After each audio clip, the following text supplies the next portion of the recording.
காலை வணக்கம் நண்பர்களே. எதுக்கு இந்த பதிவு நட்டிங்கன்னா, தக்காளி கன்று நட்டுருக்காங்க. இப்போ தான் புதுசாக நம்ம கன்று நட்டுருக்காங்க. பார்த்தா தெரியும்னு நினைக்கிறேன். இளம்பட்டு நட்டுருக்காங்க நண்பர்களே.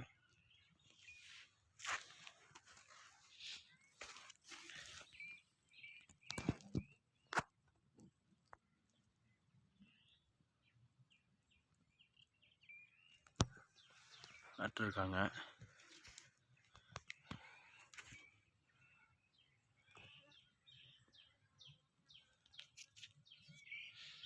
எங்கன்னு பார்த்தீங்கன்னா, செங்குறிச்சி கிராமம் ஆலாமட்டு நண்பர்களே.